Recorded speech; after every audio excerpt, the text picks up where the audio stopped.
And the motion for this debate is, this House believes that US military and diplomatic involvement in the Middle East has done more harm than good. Without further ado, I invite the first speaker of the proposition to open the debate. Please welcome Loh Yi Ning.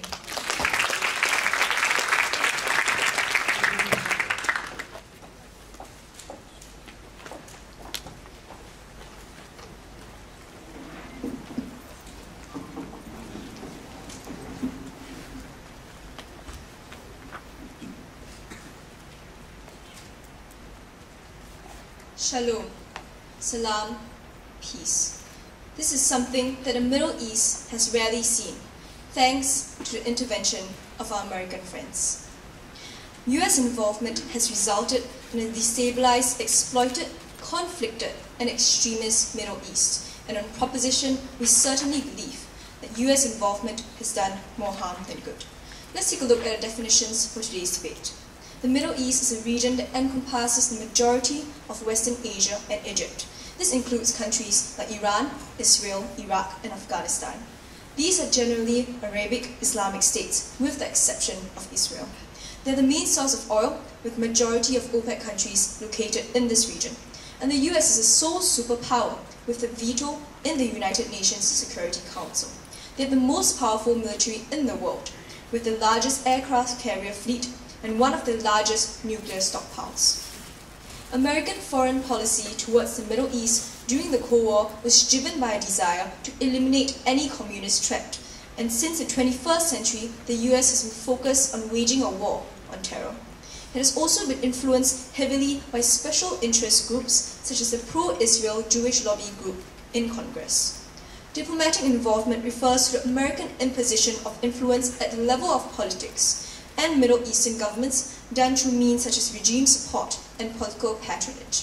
Military involvement includes the sale of arms, military aid, establishment of American bases, as well as the invasion of sovereign states. These forms of involvement began taking place predominantly after 1945, when the growing importance of oil in the Middle East made the US consider the Middle East as a part of its sphere of influence. In today's debate, opposition needs to definitively prove to us how American meddling in the Middle East has actually led to concrete improvement in the situation in the spheres of sovereignty, human rights, democracy, and security.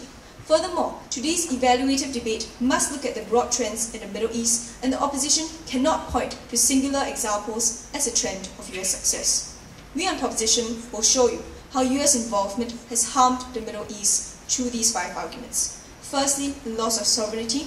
Secondly, creation of instability. Thirdly, the creation of abusive regimes. My second speaker will tell you about fueling regional conflict and fueling terrorism. On my first argument, on the loss of sovereignty, the thesis of my argument is this: US meddling for its own vested interests has violated the sovereignty of states in the Middle East. The presence of critical oil supplies in the Middle East has made US anxious about ensuring that these countries are friendly to the US. Therefore, the US has been paranoid about Middle Eastern countries with governments which were nationalistic or Islamic, since they would not be friendly to the US and could deny it access to oil reserves. This has led to the US heavily interfering in the affairs of the Middle Eastern countries in order to protect its own interests. This thus undermined the principles of sovereignty and caused massive harms in the Middle East. For instance, in 1953, where the US engineered a coup to depose of the popular and democratically elected Prime Minister Mohammad Mossadegh in Iran because of fears that he would nationalize Anglo-American oil company and harm their oil reserves. It then installed extremely unpopular Mohammad Reza Pahlavi as the Shah of Iran. This is a blatant undermining of Iran's sovereignty and the people's choice. Over the years, the US became even more blatant in violating sovereignty, culminating in the 2003 unilateral invasion of Iraq. The USA proceeded with the invasion even though this was condemned by the UN as a gross violation of international law and a violation of Iraq's sovereignty. This therefore shows how US involvement has undermined the long-standing right of sovereignty and disempowered the people of the Middle East. On to my second point, on causing instability. The thesis of my argument is this: US involvement has created massive instability through the destruction of traditional institutions and installation of weak governments. US's desire to protect its interests has meant that it ensures that these countries have a US-friendly model of government upon Middle Eastern countries. This means that existing social and political institutions, such as tribal governments, are destroyed by the US. The lack of traditional institutions weakens the structure of society and also the new regimes installed by the US. This then undermines the rule of law within these countries, resulting in even greater instability and chaos. In the worst of these cases, these countries, I'll take you in a moment, madam, these countries descended into sectarian violence and civil war. Do you disagree? What would you say about cases where America has actually gone in and solved conflict, for example, with the Camp David Accords? Madam, the Camp David Accords weren't even effective. Because let's take a look at what the Camp David Accords really did. It was signed in 2000, where they established Palestine as a separate state, but they haven't been effective at all because it isn't binding. And now Israel has continued to annex Palestine, showing how USA has done nothing but impose its blind model of government and impose an ineffective means of ensuring peace. Therefore, the US has certainly done more than harm than good. Moving back to my argument.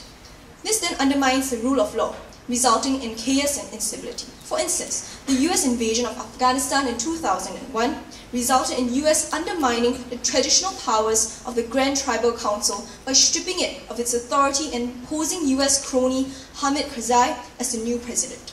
Without the traditional respected social structures to stabilize the nation, Afghanistan descended into a nation of warlords. And similarly, the 2003 invasion of Iraq saw the destruction of Iraqi's traditional civil administration. The subsequent installation of a weak transitional government has resulted in massive instability, resulting in widespread sectarian violence. This has caused over 170,000 Iraqi deaths, as well as 4 million people being displaced. Thus, US involvement has caused widespread instability within these Middle Eastern countries and resulted in massive loss of lives. On to my third argument then, on the creation of abusive regimes. The thesis of my argument is this. US involvement has created abusive regimes, giving them impunity to harm Middle Eastern citizens. In US-friendly Middle Eastern governments, the US often seeks to protect these regimes, and therefore they provide them with massive military aid and political patronage in the international community. This emboldened the rulers within these countries to act with impunity because they now know they had the backing of a superpower, the US. This entrenched dictatorial mindsets, providing blank checks for them to do whatever they want, caused them to become even more abusive and authoritarian. But more than that, the USA continued to protect abusive regimes even after the atrocities had become public. Thus, the US ends up legitimizing the abusive regimes that it created in the first place. For example, in the 1980s, Saddam Hussein was backed by the USA as he was viewed as an ally against an Islamic Iran. The US gave massive military aid to Iraq and condoned his human rights abuses. Emboldened by this, Saddam's reign of terror grew worse, culminating in the genocide of Iraqi Kurds in 1988. America has backed 9 dictators of the 22 countries in the Middle East. And US President Lyndon B. Johnson justified American support of such dictators by saying they may be bastards, but they are our bastards. Such a selfish and careless attitude towards the lives of the people in the Middle East cannot be tolerated. And because of this, it is American gunboat diplomacy and American guns that have destroyed the Middle East.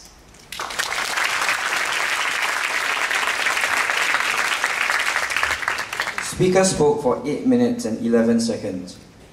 I thank the first proposition speaker for her speech. And now to open the case for the opposition, please welcome Lily Kim.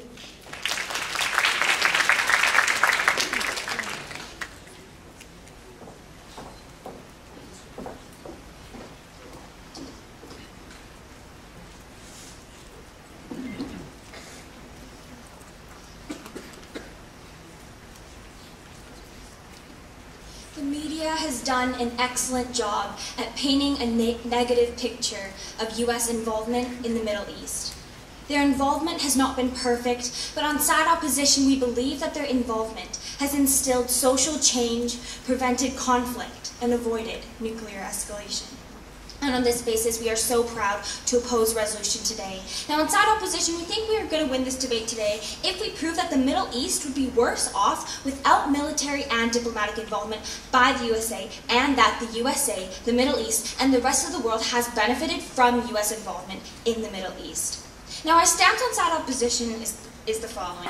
The US has minimized and prevented devastating situations, and we don't think we have to prove that the outcomes were either perfect nor good, but rather a world without US involvement is worse than without. So on side opposition, we're going to be bringing forth our case with three main contentions. Firstly, social change. Secondly, preventing conflict. And thirdly, external benefits. But before I move on to my first contention, let's see what side proposition brought forth today. Now, firstly, they wanted to talk about this idea of sovereignty. They wanted to tell us that the US getting involved is in their own self-interest. We don't think this is true when they brought up the example of oil.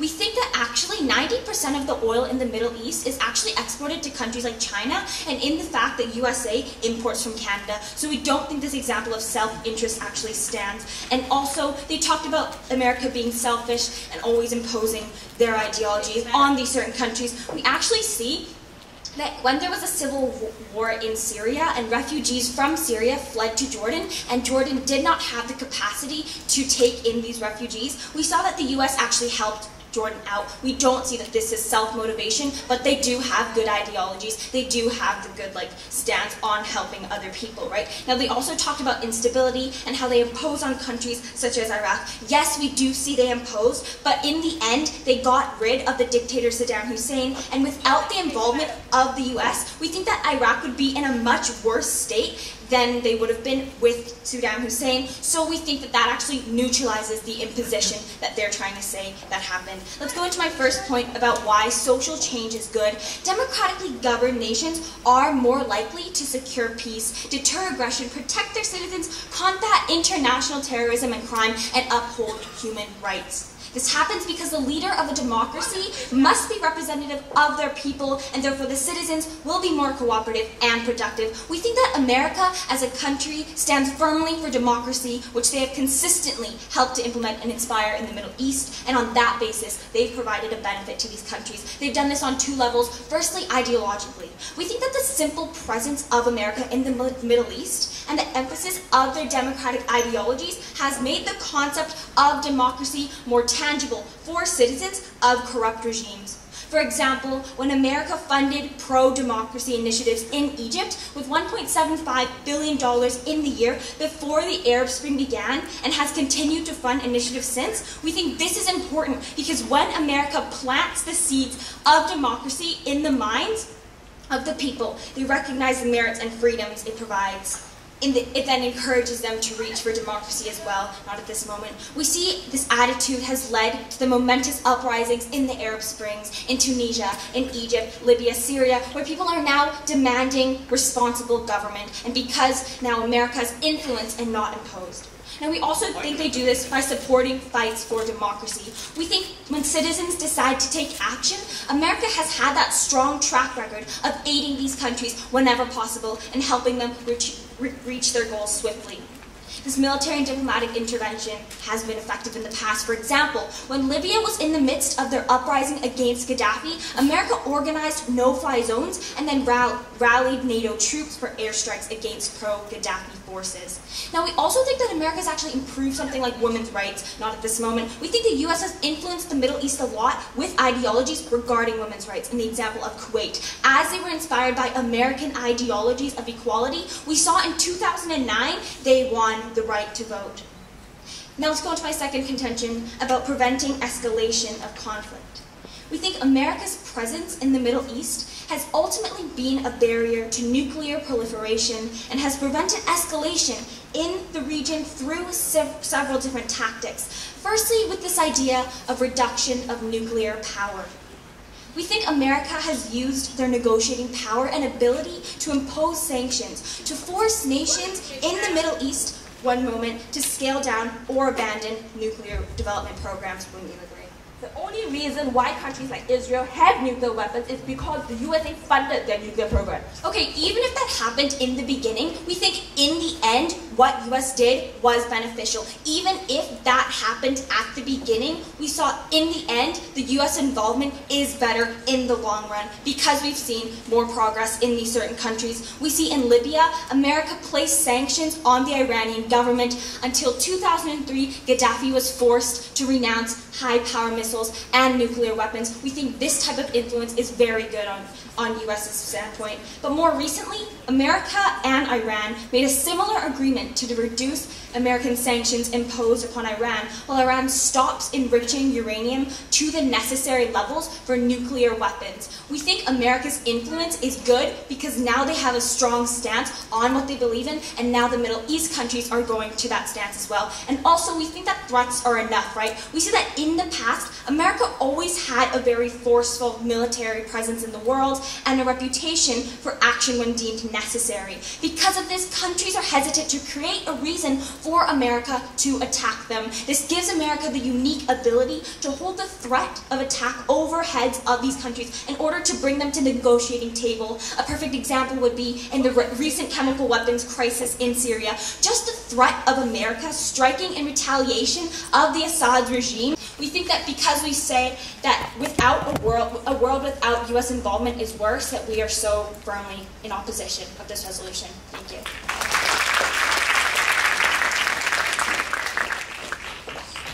The speaker spoke for 8 minutes and 11 seconds.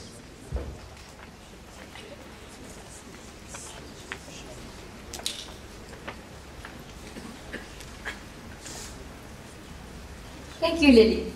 And now to continue the case for the proposition, please welcome Aloysius Chan.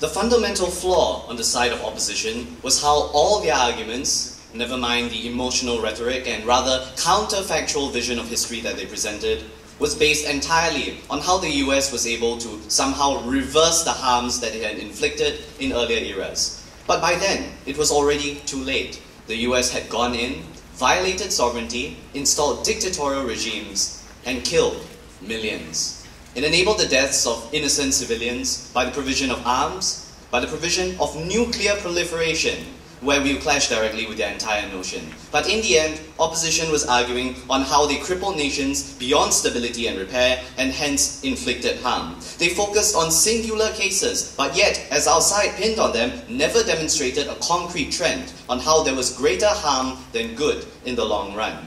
From this came three main points of contention. Firstly, on social change, secondly, on the prevention of conflict, and thirdly, on their responses to my first speaker.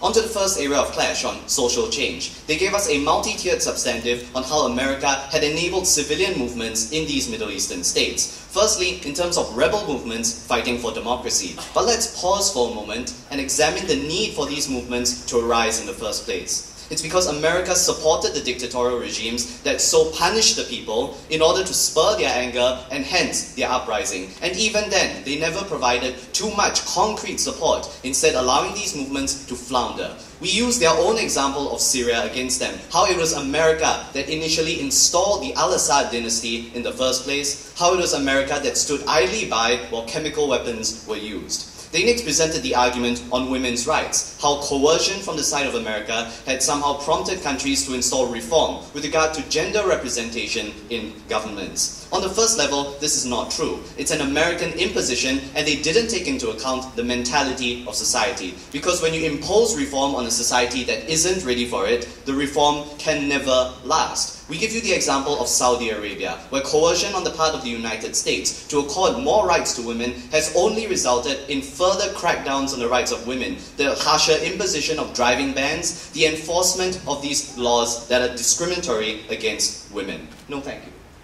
Moving on to the second point of contention, on the prevention of conflict. Here, opposition talked about nuclear proliferation, and we believe that's an entirely ludicrous manner, because on the first level, it was the United States that gave the incentive for these countries to develop nuclear programs. In order to support the state of Israel, they pumped in conventional weaponry and indeed some nuclear material, forcing states like Iran and Iraq to develop their own nuclear programs to even come up with a trump card. In essence, it was the military and diplomatic intervention of the United States in Israel that gave rise to these nuclear programs in the first place. And even then, it was the United States that enabled these nations to venture further. For example, they provided Westinghouse nuclear reactors and nuclear technology information to Iraq during the Iran-Iraq war, such that it could develop its own nuclear program. Here, opposition's argument entirely falls. They gave us the entire notion that America was a bogeyman. But again, this was an imposition of their vision, completely at odds with the mentality of the populace of the Middle East, and so created more resentment and conflict in the long run. Yes, madam. Okay, but you realize that sometimes imposition is crucial when countries such as people in the Middle East are being dictated by leaders like Saddam Hussein. Madam, Saddam Hussein was put in power precisely because of United States assistance. And no matter how hard the United States tried to reverse that action, the harm was irreversible. How tens of thousands of Kurds died when Saddam used chemical weapons to purge their settlements. How Saddam weeded out elements from his government based on ethnicity alone. The United States enabled these actions, and hence in the long run, in the greater scale of things, there was more harm than good. No thank you. They used the example of Israel, which we again think is extremely laughable, because it was the free license accorded by the United States to Israel to act in such a reckless manner to destabilize the Middle East that enabled conflict to arise in the first place. For example, in the United Nations Security Council, between 1972 and 2001, the United States has vetoed resolutions condemning Israel on no less than 34 separate occasions. This has allowed Israel to run rampant and enforce its own vision of the Middle East on others, and therefore created regional conflict. Hence, American intervention, either through the element of Israel or by directly providing arms and destabilizing impositions, has created more harm than good.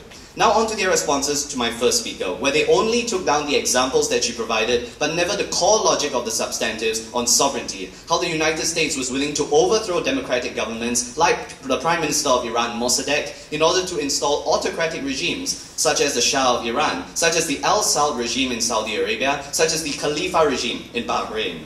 In the end, it was the United States that undermined democracy in the long run. I'm now transitioning to my own constructive arguments, firstly on fueling regional conflict. The thesis of this argument is that American involvement has created a framework for Arab-Arab and Arab-Israeli conflict through the provision of arms, influence, and hence the air of impunity. Because what the United States has done through diplomatic and military interference is allowed for increased arms proliferation in the Middle East. We've already told you how they spread nuclear material in the Middle East. Here's where we tell you how they spread conventional armaments as well, and embolden nations, because once these nations were in possession of sophisticated American armaments, they believed that they were more willing and able than ever to wage war against their neighbors. Therefore, American involvement by way of arms deals has given the impetus for nations, facilitated these states, and ultimately resulted in full-scale conflict. For example, after the purchase of American F-4 Phantom fighter jets and Patton main battle tanks from 1966 onward, Israel had the confidence of overwhelming technological superiority over its nemesis, and was therefore incentivized to unilaterally and preemptively launch the 6 Days War in 1967 against its neighbors Egypt and Jordan.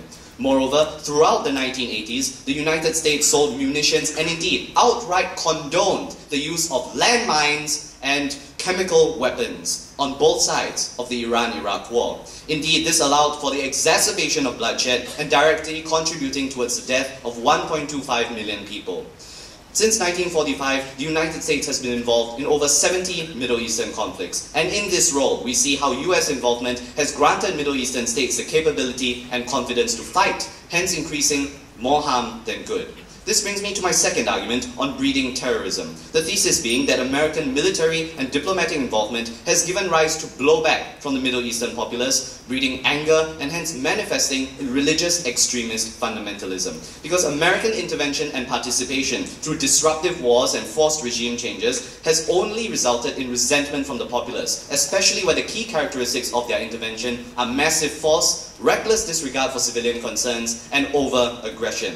Every bullet fired, every drone strike killing civilians has only served to fuel anger against the US, let alone their presence in the area being viewed as an encroachment on sovereign, holy territory, further festering the hatred and manifesting in terrorist organizations. For example, Al-Qaeda came into being as the result of US military involvement with Osama bin Laden being angered by the creation of US military bases in and around Saudi Arabia, especially near Mecca and Medina, one of the holiest sites in Islam.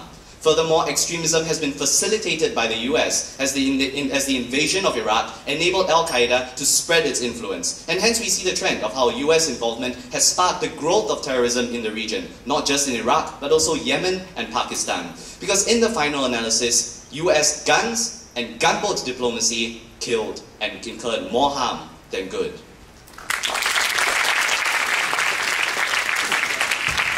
The speaker spoke for 8 minutes and 18 seconds. Thank you, Aloysius. And now to continue the case for the opposition, please welcome Grace Hua.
Ladies and gentlemen, today we've seen a side proposition who fundamentally doesn't understand that a world without America would be even worse than a world with America. We think that today on side opposition, our burden to you isn't to prove that America has done more harm than good, but we just have to prove neutrality, right? As long as we prove that America has neutralized its effects, we think that we've still taken the debate today, and it's on these grounds that we are so proud to oppose the resolution. Now, before I delve into my constructive case today, let's take a look at what side proposition has brought to you thus far in today's debate and show you a couple of flaws in their argument today. So first, they came up here and they told you this whole idea about the loss to sovereignty, right? They've told you how the US invades for its own interest to build healthy relations among these countries, right? Ladies and gentlemen, what we would tell you actually is that a lot of the times, in fact, most of the times, the US invades a country because the country wants their help, because the country is involved in a war and the US wants to offer their help to be able to keep this country out of the havoc that they're currently in, right? They want to save the country from its demise of their citizens, so we see that in this sense, we see that the US is actually quite selfless, right? We would bring up to you the example of Jordan and Syria. We see that when the Syrian civil war happened, we see that a lot of these civilians fled to Jordan, where America is now helping these citizens, right? We see that that's very beneficial, but furthermore, we would bring to you the example of the Gulf War, right? We see that when the Iraq attacked Kuwait, and America actually stepped in to back Iraq off, they drove Iraq back, and in the process, they cleaned up the mess that Iraq left behind. We see that this is fundamentally a very selfless act that America did as well. So we don't see what they really mean by America only invades in countries for their own interests, right? Okay, and then they've told you about this whole idea about, the US comes in just because they want oil. My partner Lily has already told you, first of all, we see that the US actually imports most of their oil from Canada, but furthermore, we've told you that the oil actually goes to China, so we think that in this sense, the US doesn't really come into the Middle East for, the whole prospect of oil. Then they've told you this whole idea about creating instability, right? About how the US overthrows regimes to their own benefit. Ladies and gentlemen, we've told you, well, we will tell you now that we think that they have good intentions when they do this, right? We don't think that all the time the USA is able to predict the future because frankly, nobody is psychic. When they implement these new regimes, they think it's for their own good. They think that it's going to benefit their people, but when these regimes, say, turn into a dictatorship, we don't really think that it's America to blame if they had good intentions in the first place, right? Okay, then they came up and they talked to you this whole idea about how it creates abusive regimes, right? And how the US seeks to protect regimes so countries think that they have blank checks. Actually, ladies and gentlemen, this actually isn't true, right? We see that the USA keeps Israel in check by doing these types of things. We don't see that they actually just hand Israel a blank check, right? Recently, we've seen that they are actually controlling and exerting power over the West Israel by telling them to stop construction in the West Bank for 90 days so that they can create new peace negotiations with Palestinians, right? we see that in this sense, the USA actually does try to curb the countries that they're involved in and try to exert their beneficial influence in this sense. Then their second speaker came up to you and talked to you, about how American involvement has caused increase in arms proliferation, right? But they've given you the example about how Israel got weapons from America. But ladies and gentlemen, what we would tell you is that if America didn't step in, if America hadn't stepped in to try to help Israel to give these people these weapons, Israel would not have survived, right? We see that during that time, Israel was constantly under attack from the surrounding countries around them, and we see that they weren't big enough to defend themselves. So without the US's help, we see that Israel wouldn't be alive today, and we think that it would have been taken over by other countries, which is much more detrimental than what side proposition would propose today. Then their last point was this whole idea about, how it breeds terrorism, right? About how it fosters resentment from the people, therefore leading to anti-West sentiment. What we on side opposition would say to that is that we think that these countries are going to have anti-West sentiment anyways, with or without US influence in these countries, right? We think that these cultures are fundamentally bound to clash, so we see that terrorism would have happened anyways. We don't really see that it was a result of US intervention in the Middle East that happened. Okay, let's get on to a little bit of reconstruction of my partner's Lily's points. So my partner Lily came up and first she talked to you about this whole idea of social changes, right? About how this inspires feelings of democracy, but furthermore, it improves women's rights, right? So then what does side proposition really only have to say to this? Well, they said they had these uprisings because America supported these dictators from the Arab Springs. Ladies and gentlemen, we would question that assertion, right? We think that this fundamentally isn't true. They've given us one example of Syria, but nothing else, right? We said that America didn't support all of the dictators that now the people are rebelling against. We don't think that they supported Yemen, Kuwait, all of these other countries, right? And furthermore, we would say that sure, they might have supported this, but now they're trying to make amends for it, which means that they're actually trying to neutralize the situation, which proves that they're not actually doing more harm than good. Okay, then my partner Lily then went on to talk about, this whole idea of preventing escalation of conflict, right? About how we're actually making Iran stop their enriching of uranium by trying to reduce sanctions and embargoes by bartering a deal with them, right? What they've told you to that is that, well, US started giving these nuclear programs anyways, right? What we would tell you to that again is that, okay, sure, they might have started out like that, but now that they're making amends for it, we can't possibly say that they've done more harm than good. We can only say that they've done neutral effects, that these effects negate each other and cancel out, because sure, they've done something bad, but now they're doing something good, so fundamentally we think that those cancel out like that. Sure. Where American assistance has allowed the Shah of Iran to massacre 20 million of his own people, how is the harm reversed on your side? Okay, thank you very much. Sure, we see that that's in the past, but now America's trying to make amends for it, right? We're telling you over and over again, they're trying to make amends for it, therefore, we see that the good and the bad do cancel out. Okay, now moving on into my constructive case today, this whole idea about, the external benefits that this will bring, and under this we have two subpoints. First of all, this idea of oil stability, and second of all, how the decline in terrorism. So first, let's take a look at my first subpoint, this whole idea of oil stability, right? Ladies and gentlemen, we actually see that the US created OPEC in the Middle East for a reason, right? And we see that this has been a very beneficial part and an asset to our society today. We think that the US would be able to use their connection with their partners in Egypt, in Saudi Arabia, in Iraq, to be able to create a stable environment, to create stable oil prices to trade with, right? What we see used to be happening in that area is that we saw a lot of intermediary wars happening, right? We said that one country would have oil and another country would have oil, but they wouldn't let these other countries transport their oil through their regions because they were all fighting with each other. So what did we see as a result of this? Well, we saw because no oil was allowed to be transported, nobody from the outside world was able to get this oil, right? We see that all the international community wasn't able to get this. So finally, the USA became very upset. They thought it was very ineffective, so they finally stepped in and they created OPEC, right? We said that they came in, they ended the war, and they permitted Western access to the oil, and we see that without oil access today, we would be in a very detrimental spot, right? But furthermore, we would also say that we would be in trouble without the creation of OPEC more specifically. Otherwise, our oil prices would be fluctuating all over the place, and OPEC was actually able to stabilize the gas prices for our citizens today. Okay, let's take a look at my second subpoint today, this idea of the decline in terrorism, right? Ladies and gentlemen, we see that America has the strongest and the most effective anti-terrorism campaign in the world, right? We see that countries without America are actually, or their rates of terrorism are very high. We propose to you the example of Somalia, right? We said that the US involved themselves in Somalia to try to get rid of the Al-Shabaab group in the country. And when you see that when they were there, the terrorist rates drastically declined, but when they left, the terrorist rates spiked up back again.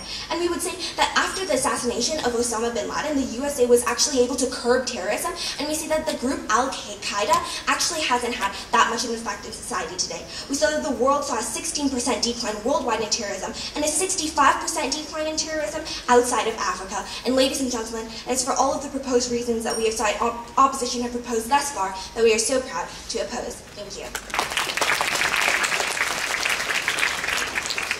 Speaker spoke for 8 minutes and 24 seconds.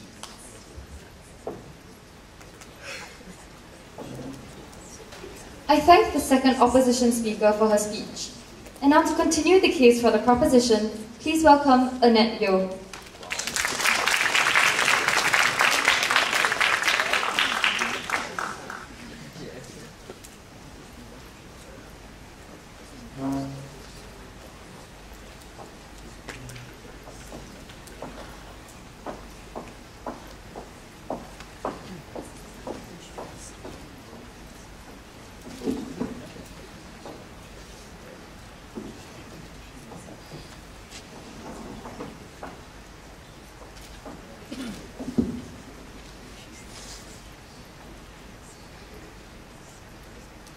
Opposition today has been trying to cop out, because what they've been proving throughout all two speakers is that the USA is neutralizing its effect, and that is enough. But first and foremost, they did not and have not fulfilled the yardstick put out right from my first speaker, where we told you that their burden was to prove that the good was more, that it was a trend and not based on single examples. But more than that, even if we take the argument that the USA is trying to neutralize its effect, first and foremost, they already concede that the problem was there because of the United States. But on the second layer of analysis, the mechanics in which they approach the issue of invading and beating every country into obedience is simply wrong and has created more resentment within the region. So that was the key fundamental assumption which they had, and it's not today's debate, it was not their yardstick. But more than that, they tried to prove to us that USA had noble intentions,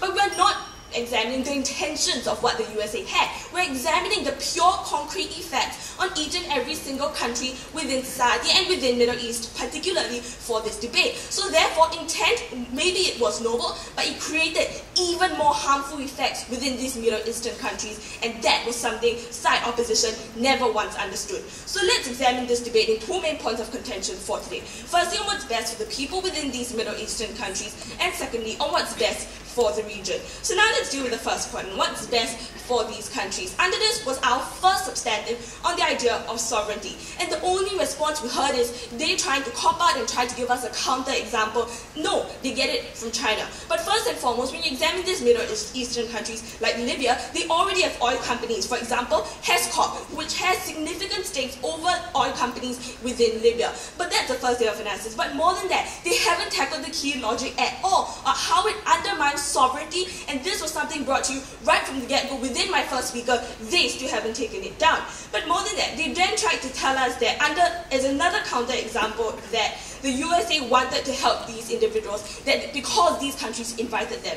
That's factually untrue. When you examine it, like countries like Afghanistan, the USA was never invited towards these countries. The USA simply wanted to impose their ideals, impose democracy within these countries. So therefore, the idea of sovereignty still stands strong. So now let's deal with the second point on the idea of instability. Here they tried to have their shining beacon of hope, Iraq, where they tried to tell us that the USA solved the problem of Saddam Hussein.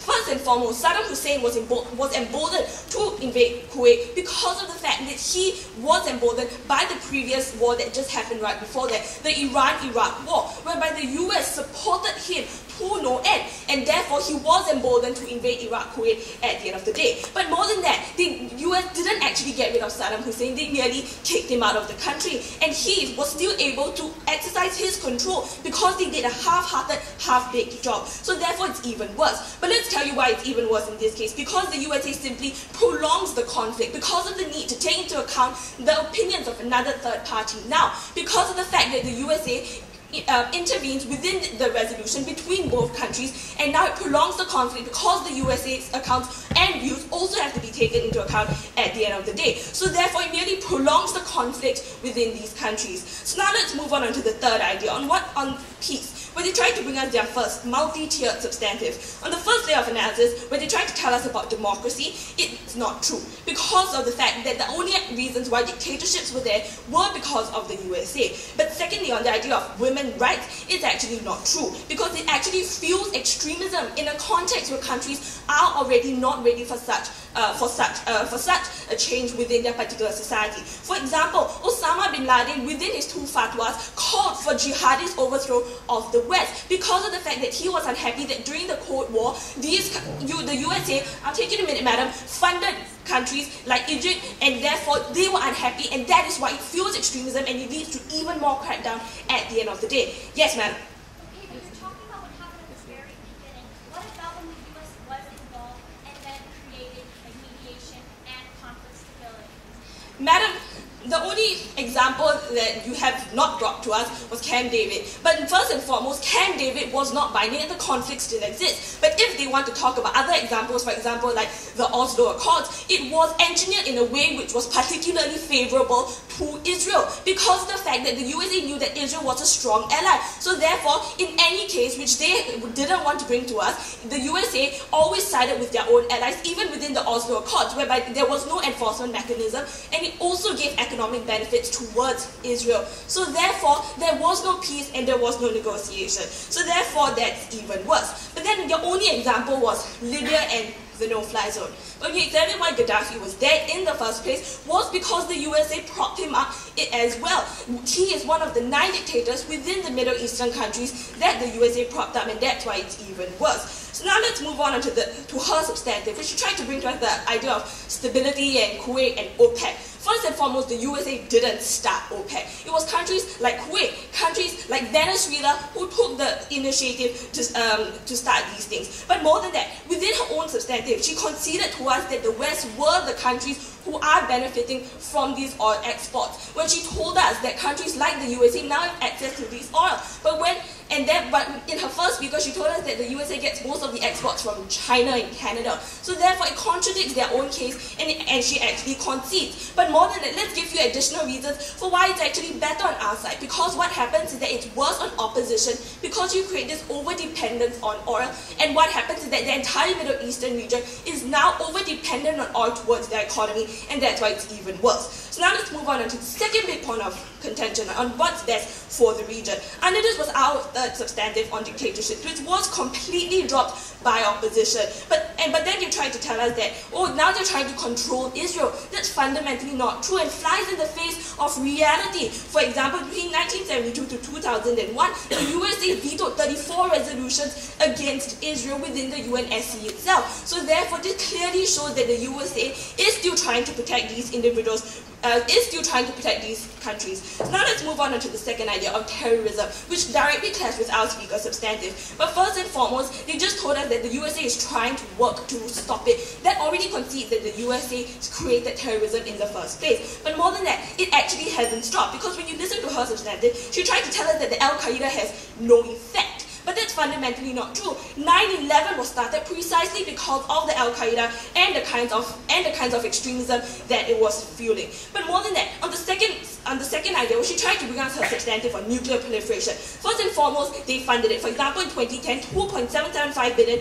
was given to the 2 nuclear programs in Israel. But more than that, it's even worse, because you drive countries like Iran to have underground nuclear facilities where it's even harder to check, because of the fact that they now know that the USA is trying to clamp down on their nuclear program. So that's why it's even worse, and you further drive these escalations underground. But then as a rebuttal, they tried to say that, oh, Israel needed their help. But it's fundamentally not true. In 1948, Israel fought for independence alone, and they didn't need the help of any Western interventions at the end of the day. But on the last idea on regional conflict, they just told us that it fuels it anyway. But more than that, it's in a situation where countries are not ready. So therefore, because gunboat diplomacy and guns simply destroy the Middle East, I am so proud to stand on proposition.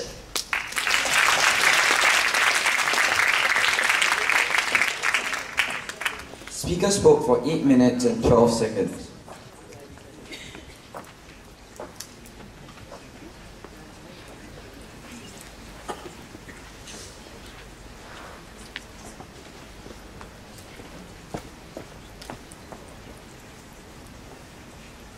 thank the third proposition speaker for her speech. And now to continue the case for the opposition, please welcome Tatiana Kirshner.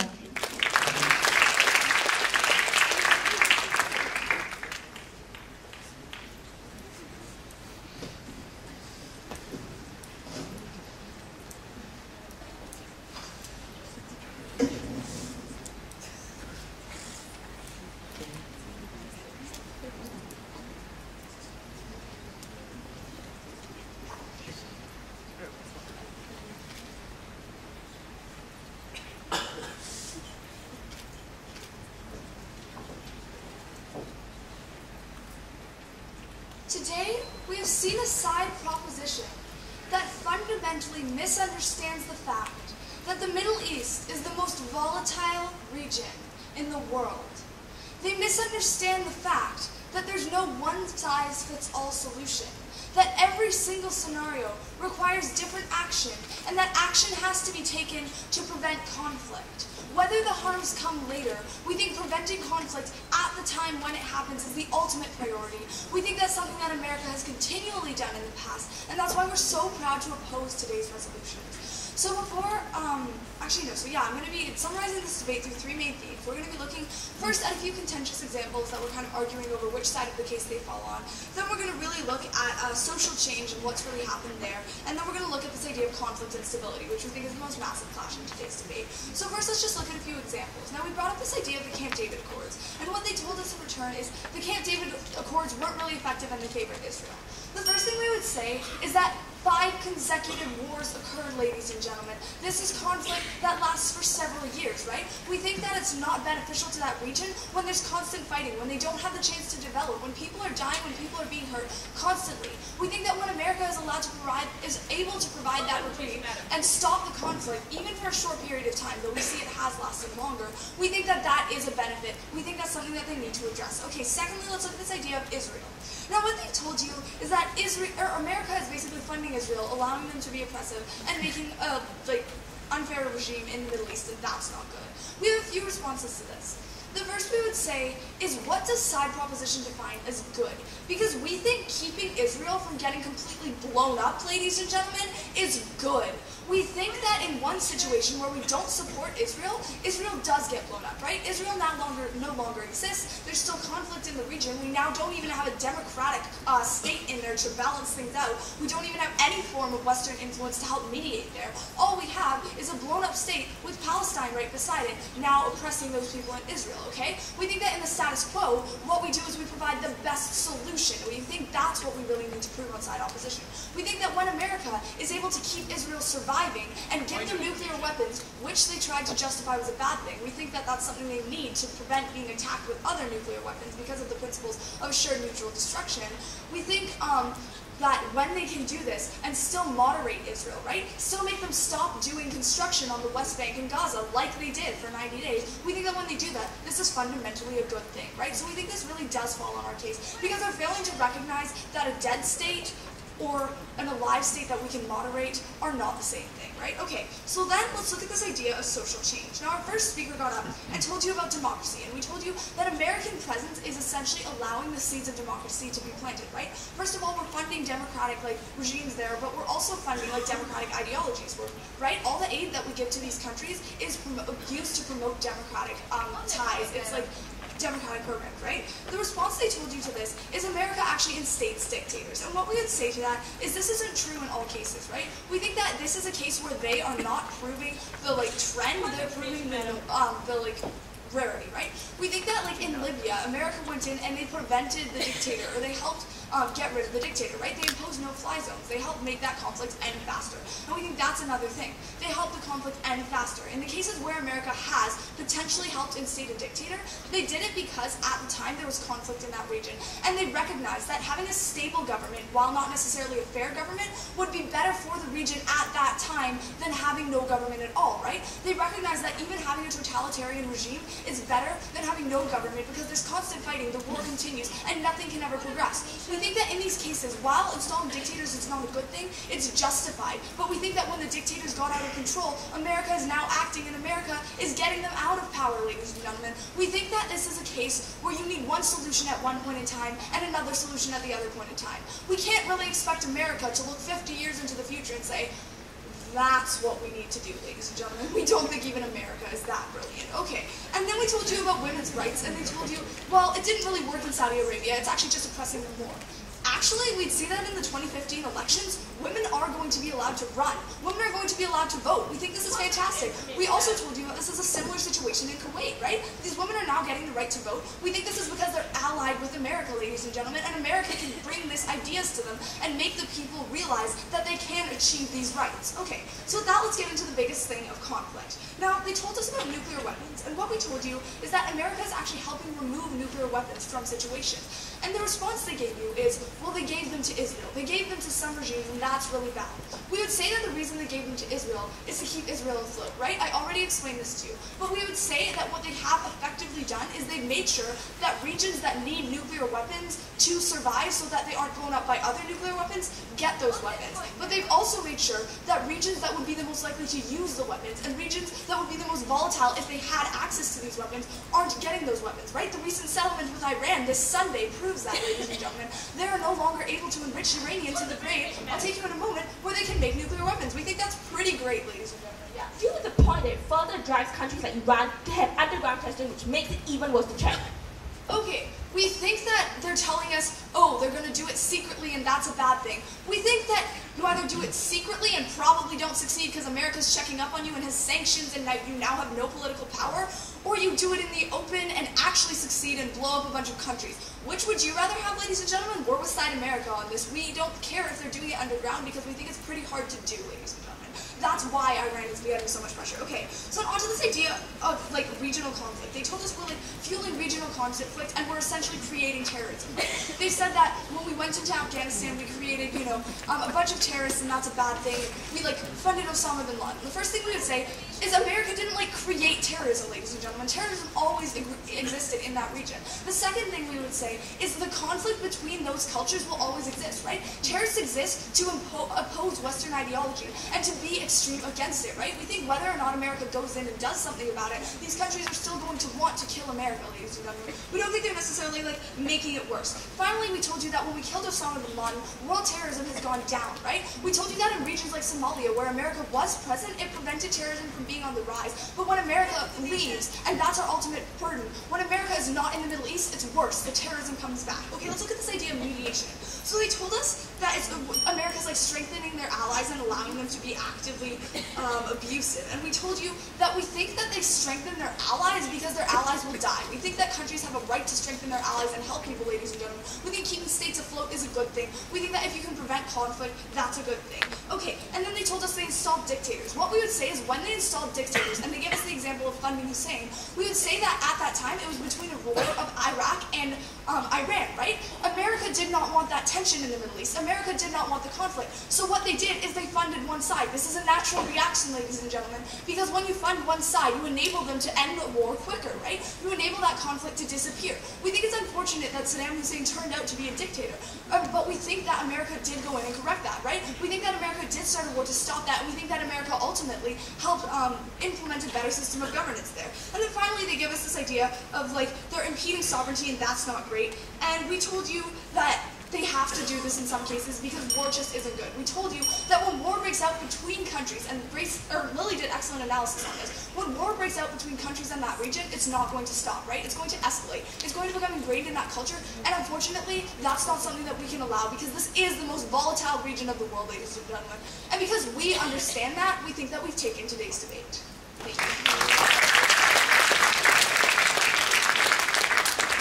The speaker spoke for 8 minutes and 20 seconds.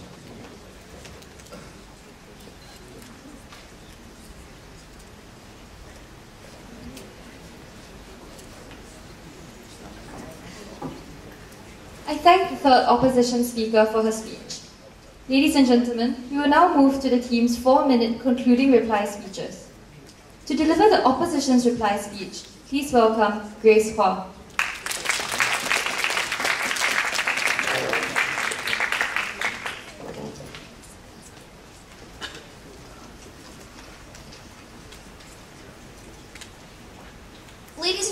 today, we on Side Opposition have summed the debate down into 2 key questions. Number 1, how did these actions affect the Middle East? And number 2, how did these actions affect the international community? Alright, let's take a look at my first question today. How did these actions affect the Middle East? So Side Proposition today has come up, and they first told you, well, they're impeding these countries' sovereignties to benefit themselves, right? Ladies and gentlemen, we on Side Opposition have told you countless times that no, right? They do it to help other countries. We've given you the examples of Jordan and Syria. We've given you the examples of the Gulf War, right? We see that most of the times the USA intervenes, it's to help these countries not to act in their own personal interests, right? Furthermore, we would tell you, sure, they did invade Iraq, but we would tell you that in the process of doing so, they did take out Saddam Hussein, right? Who was a dictator, who was like oppressing his people. We see that with the removal of Saddam Hussein, this actually also brought about social changes and economic stability, right? So we see that in this sense, the USA actually did more good than harm, right? But furthermore, we would actually tell you that the USA has tried to negotiate peace treaties like the Camp David Accords. And fourthly, we would tell you that keeping Israel from getting completely blown up is actually a very good thing, right? We think that actually now that they have the power over Israel, they can monitor it to, say, create peace treaties with Palestine, right? We've given you this example, and what Side Proposition has really told you is, well, in the past 20 years, America has vetoed resolutions. Sure, but we're talking about the past year, but recently, America has tried to start making amends for its actions right now, so we see that they're now starting to neutralize the situation again, right? Then we came up and we told you, how we're going to actually be funding democratic views, right? But then they told you, well, actually America and states dictators. Ladies and gentlemen, we would tell you that this is actually not the majority of cases. What they're proposing today is a very small minority, right? So we can't really take that into huge consideration. But furthermore, we've told you about this whole idea about how it prevents the escalation of conflict, right? We told you how they instated no-fly zones in Libya, right? About how they've instated like a government that tries to help during a time of war, but ultimately, when we see that sometimes when we instate this government, it doesn't always turn out to the best, but we see that in those times, during those dire circumstances, that type of action was necessary, so we see that it's still, even in the present day, or present time back then, that it was for a good cause, right? Then we've come up and we've told you about this idea about how women are going to get rights, right? About how we think that when women are exposed to like democracy, they're going to be able to get the right to vote, get a lot of other rights. What did Side Proposition say to this? Well, no, they're going to be even more pressed, but my Tatiana has already given you 2 examples, right? Women in Kuwait are voting, right? And women in Saudi Arabia are actually being able to run for government, run for elections, run for parliament. We would ask then, ladies and gentlemen, how is this possibly actually oppressing the women even more, right? We see that this has great effects on these women, right? Then they've told you about this whole idea about how it installs dictators, right? They've given you the example of the war between Iran and Iraq, but what we would tell you is that America funded one side of it because they wanted to stop the conflict. That's ultimately why sometimes they make the wrong choice, because they want to stop the conflict in the short run that potentially has led to long-term effects. But what we see is that they did good, they helped them. Then we see that potentially the situation got out of hand, but now they're trying to make amends for it once again. So we see that America is doing more good, and if not, we see that at least they're neutralizing the damage that they've done. Okay, let's move on into my second question today. How is it going to affect the international community? And first, they've told you about how it's going to create nuclear proliferation, right? But ladies and gentlemen, we've told you that this is actually making sure that the people who need the weapons not to get blown up are getting these weapons, and making sure that the countries that abuse these weapons aren't getting it, right? But they told you this whole idea about how it creates terrorism. Ladies and gentlemen, we've told you that terrorism is going to exist anyways. It's not because the US infringes on these countries' sovereignties that they are becoming anti-West sentimented. We see that the reason behind terrorism is because they don't like Western ideology. It's nothing to do with what America has or has not done, right? And ladies and gentlemen, it is fundamentally because we believe that the Middle East would be worse off without intervention, but furthermore that the rest of the world has benefited from this intervention that we are so proud to oppose. Thank you. The speaker spoke for 4 minutes and 14 seconds.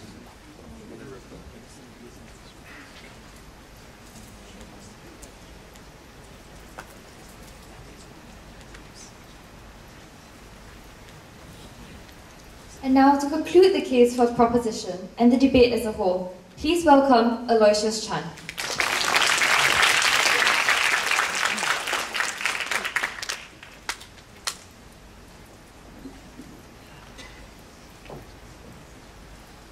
In the study of history, the key issues at stake are balance and accuracy. on the fair weightage of ideas and how they conform to accepted facts.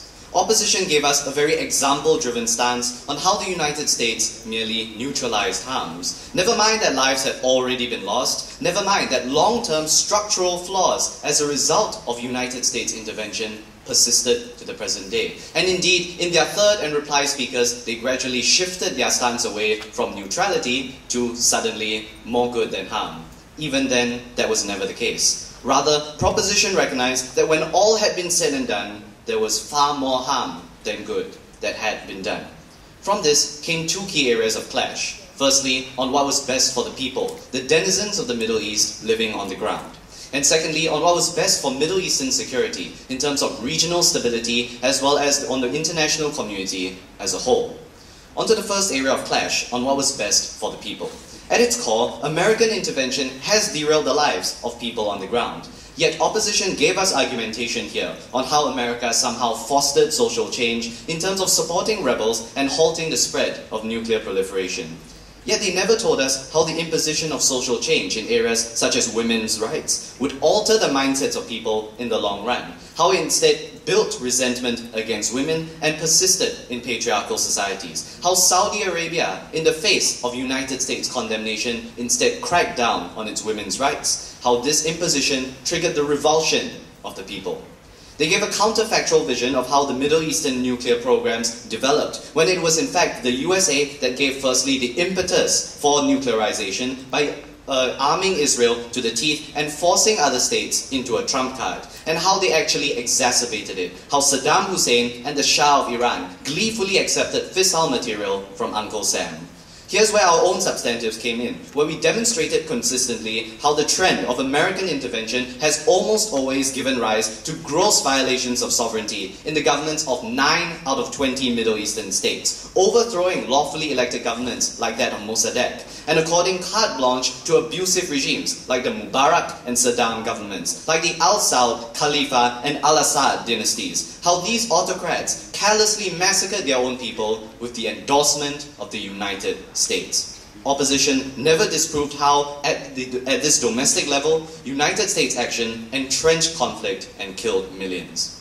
Onto the second area of clash, on what was best for Middle Eastern security. Here, opposition harped on about how the United States prevented conflict by intervention and keeping Israel in check. But through our second and third speakers, we already responded on how the United States only entrenched the sorry state of affairs by entrenching conflict, by prompting disparate elements of the population to rise up where they previously had no impetus to, and derail long-term stability. They propped up Israel at the expense of its neighbors, who were blown to oblivion by unilateral action anyway. How the US did nothing to restrain Israel when they armed it to the teeth, vetoed UN resolutions designed to contain its violations of international law, effectively giving it carte blanche. Here, proposition proved that in our substantives, largely untouched by rebuttal action that was targeted at examples but never at the underlying logic, how firstly, regional instability resulted by the United States propping up unstable regimes, how secondly, regional conflict was fueled by the direct provision of arms to both sides of the Iran-Iraq war, in Israel and elsewhere, hence emboldening them to be more willing and to wage war in an aggressive manner. And thirdly, on the issue of terrorism, which they ultimately retreated to saying as Al-Qaeda not being very important.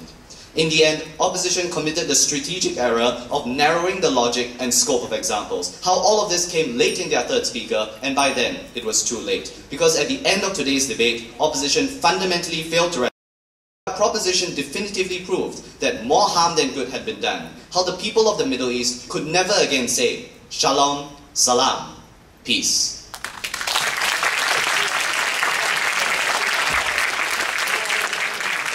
Speakers spoke for 4 minutes and 16 seconds. Thank you to both teams for an exciting debate. And with that, we have come to the end of the grand final of the Prometheus Cup 2013. The adjudicators will now take their leave to deliberate over the verdict, and the teams may now cross the floor to shake hands.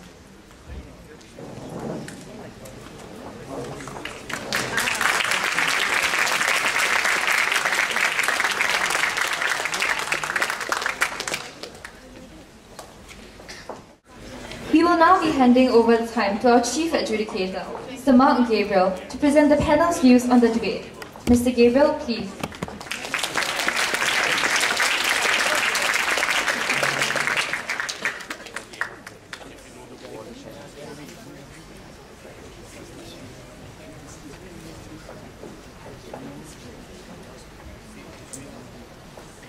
Thank you very much. Well, there were a number of things the adjudicators were agreed on. We were agreed that this was a good debate. We saw 6 very engaging speakers, 2 teams who had clearly done their homework, who had researched this area, had a number of good arguments, and engaged each other well. We were impressed by the quality, not only of the stylistic presentation of all the speakers, but the quality of analysis, engagement, and responses. That's what the adjudicators were agreed on. One thing we were not all agreed on was the result. While we were agreed it was a very close debate, this debate ultimately came down to a 3-2 split decision between the panel of 5 adjudicators. We were all agreed that it was very marginal things that swung it. Both of these teams put up a very good fight. This was tight. So, what did we end up getting in this debate? The motion was a motion that referred to more harm than good. That requires a comparative stance. The motion implicitly accepts that there is some harm and some good, in this case caused by US intervention in the Middle East. It's a question of weighing up and seeing which side of the coin it falls on as to more. We thought perhaps that on the proposition side, to some extent an opportunity might have been wasted in the very first speech because not much of a comparative view was taken. The first speech was a very good rundown of a number of the things that we see have gone wrong with US intervention in the Middle East without much of an attempt to weigh it up against what good has been done and why the harms outweigh the good. The comparative stance began with first op. We were very impressed by the way the first opposition speaker really took what had been said by the proposition team and started doing a comparative analysis and really saying which ultimately outweighs the other.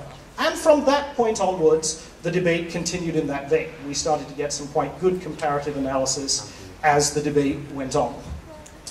Ultimately, there were a couple of key dividing lines between the teams. One, whether this debate can be looked at purely in the context of the current day and what is happening at the moment, even if mistakes have been in the past, or whether we can look at the whole situation and say, because certain things have been caused by US intervention, we can't quite say that just because they're cleaning it up now, that means that more good has been done than harm.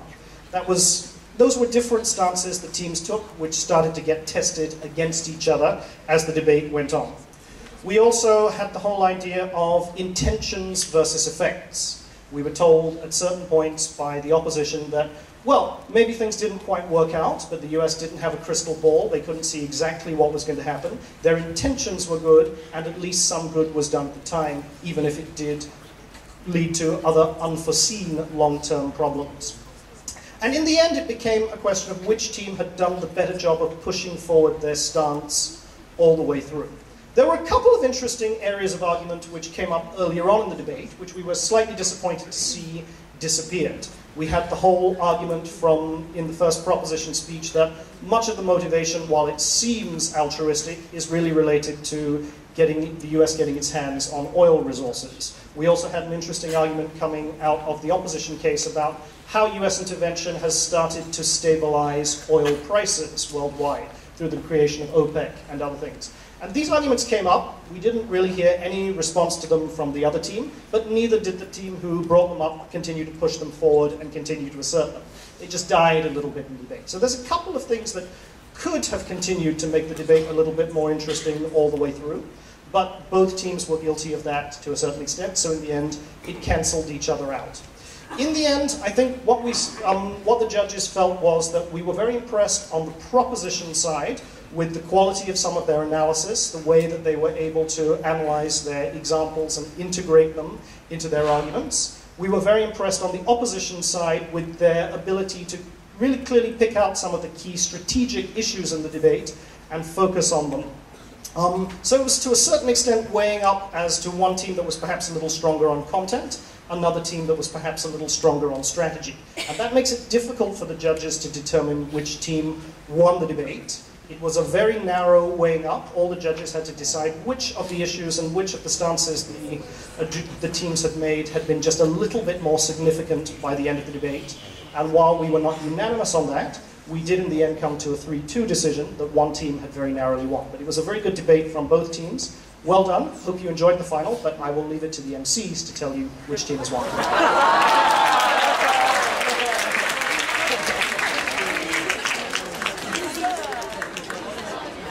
Thank you, Mr. Gabriel. Please remain on stage to give out the prizes to the best speaker of the finals and the best speaker of the series. Firstly, we have the award for the best speaker of the grand finals. So the best speaker of the grand finals was the first speaker of the opposition, Lily Kim.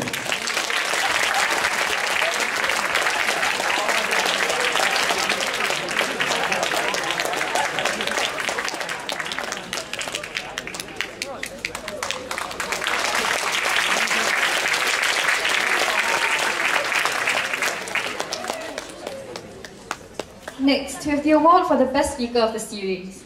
For the second edition of the Prometheus Cup, the best speaker of the tournament is Samuel Whitberger from WSBC Singapore.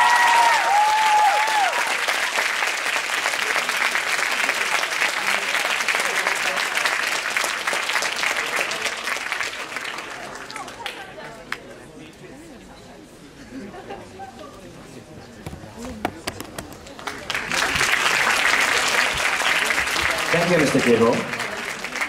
Could we now invite Ms. Tang Swinoy to present the prizes to the top 3 teams of the competition? Ms. Tang, please.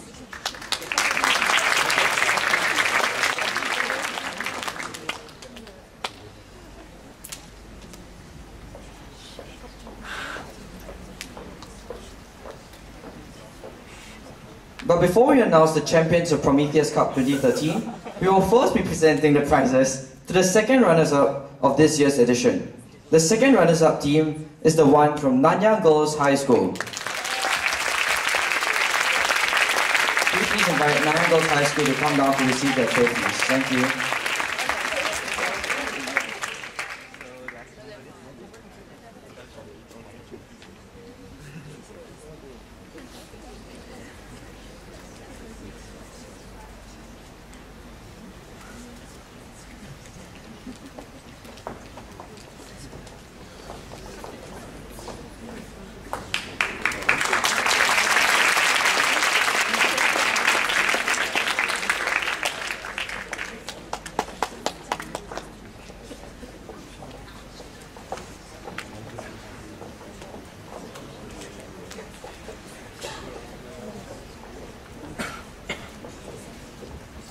Thank you, Nanyang Girls High School.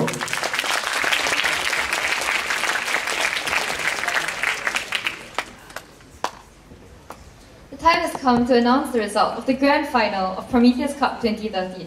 Both finalist teams, please move to the front of the stage.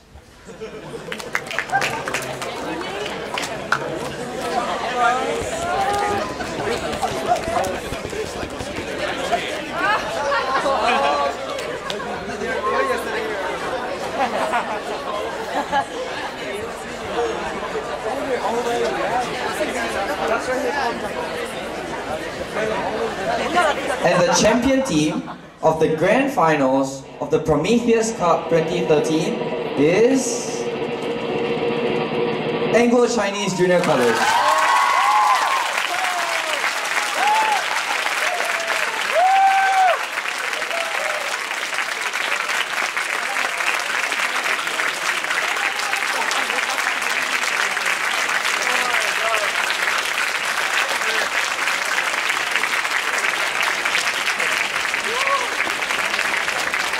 Ladies and gentlemen, let us now present the trophies to the runner-up team, Canada Red.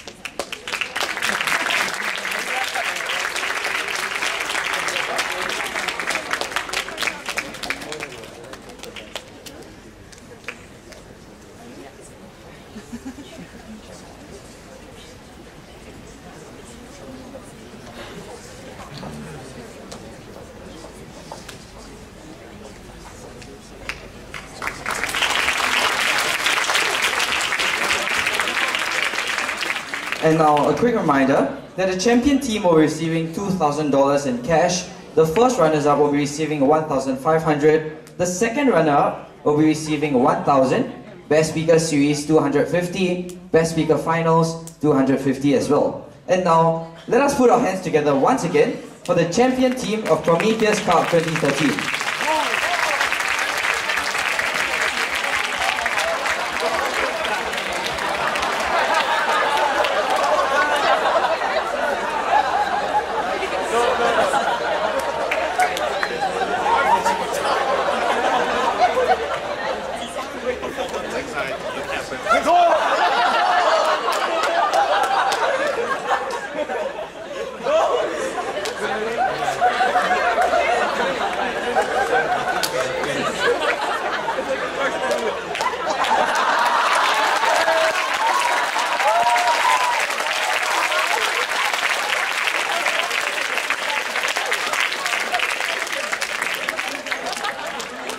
Thank you to both finalist teams.